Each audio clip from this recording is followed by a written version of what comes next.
Retrouvez-nous chaque dimanche sur Deezer, sur Spotify et toutes les plateformes de podcast. Et cette semaine, ça va être Madame Alexane. Ouais. Alors, Madame Alexane, ça va être un coup de cœur ou un coup de gueule cette semaine? Bah, t'as vu ma tronche? Oh, ça commence bien. Ça commence bien. Non, c'est plutôt un coup de gueule. Bon, déjà, donc on m'a demandé de faire une chronique cette semaine, comme si j'avais que ça à foutre. Oh, mais celle-ci, quand elle revient...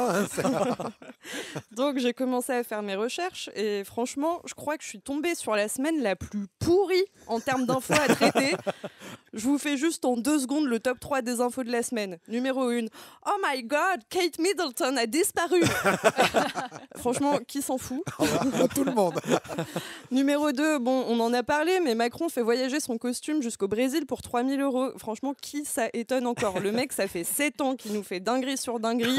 On n'est plus à 3 000 balles près. C'est vrai. Et troisième info, Netanyahou, le Premier ministre israélien, va se faire opérer d'une hernie.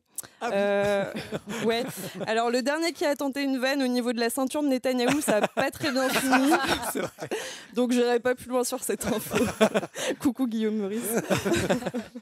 Mais puisque je suis quand même une professionnelle, je vous ai trouvé un super sujet, vraiment un sujet que vous allez adorer, un sujet qui passionne les foules. On va parler des règles. Ou des ragnagnas, comme dirait Marie-Camille, cette mère de famille adepte de l'éducation positive et qui écoute en boucle le CD des choristes dans son Tiguan 7 places. Ouais, Marie-Cam, elle a toute une vie dans ma tête, je vous raconterai un jour. Mais en fait, non, Marie-Cam, dire ragnagna, ça rend pas plus mignon un truc qui te vide de ton sang à base de coups de poignard dans le cul, de chiasse et d'envie de te jeter sous un bus pendant une semaine. Pardon, je me calme. Mais parce que, pour rappel, en France, une femme sur 2 souffre de règles douloureuses et incapacitantes avec des effets proches de symptômes d'une crise cardiaque. Ouais, c'est pas cool. Et 80% des femmes déclarent avoir des effets néfastes sur leur santé psychologique à cause de leurs règles. Vraiment pas cool. Et c'est donc exactement pour ces raisons que le député écolo Sébastien Pétavy a proposé à l'Assemblée nationale de créer un arrêt de travail menstruel pour les femmes souffrant de règles douloureuses. Et ce qui est intéressant, c'est que le 22 mars dernier, il a publié une vidéo sur les réseaux sociaux dans laquelle il propose à ses homologues masculins de tester un simulateur de règles. Ouais. Donc en fait, c'est une sorte de ceinture qui se met au niveau du ventre et qui envoie comme des petites décharges électriques pour simuler la douleur des règles, avec des niveaux de douleur qui vont de 1 à 10. Alors spoiler alerte, aucun député n'a pu aller jusqu'à la douleur 10. Et franchement, les meufs, comment c'était kiffant de voir des mecs découvrir comment ça fait mal sa mère.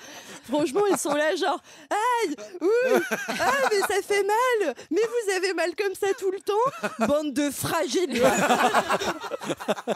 Je vous jure, le prochain qui me fait cette vanne de merde, on en reparlera quand il faudra porter quelque chose de lourd. Bam, coup de simulateur dans ta gueule au SS 117. Pardon, je m'emporte, mais plus sérieusement, je salue l'initiative de ce député pour faire un peu réaliser aux hommes ce à quoi peut ressembler le quotidien d'une femme menstruée. Et d'ailleurs, c'est un peu comme les expériences de harcèlement de rue dans lesquelles des hommes se travestissent en femmes pour voir à quel point on n'est pas égaux dans l'espace public. En fait, reste plus qu'à inventer un simulateur d'inégalité salariale et on est bien. Hein. Imaginez, on met une ceinture autour de n'importe quel mec et là, bah, moins 2000 balles. Bref, revenons à nos tampax. Dans la vidéo, on demande à chaque député de lire un discours comme s'ils étaient devant l'Assemblée, donc comme s'ils étaient au boulot finalement, toujours avec le simulateur de règles sur le ventre et toujours pas à la puissance 10. Et clairement, c'est bien la première fois qu'on verra les députés LR, Renaissance, Europe Écologie Les Verts, PS, LFI être d'accord sur quelque chose. C'est impossible de travailler normalement avec des douleurs comme ça. Donc là, vous vous dites, l'essayer, c'est l'adopter. Ils ont forcément tous voté pour la mise en place d'un arrêt de travail menstruel. Eh ben, très bonne nouvelle, puisque comme vous le savez, la cause des femmes est celle des ragnagnas. Putain, dégage Marie-Camille. La cause des femmes, c'est la grande cause du quinquennat de Macron. Et bien sûr que non, en fait. La proposition a été refusée en commission à 16 voix pour et 16 voix contre, égalité partout. Le RN s'est abstenu. De toute façon, l'utérus des femmes, ça les intéresse pas trop, sauf quand il s'agit d'avortement, évidemment. Et la Macronie a voté contre, car, je cite, cela créerait des inégalités salariales. Du coup, pour mes 2000 balles, on fait comment ? Bref, mesdames, continuez de travailler. en souffrant en silence, en étant mal payé et avec le sourire, s'il vous plaît. Oh, bravo.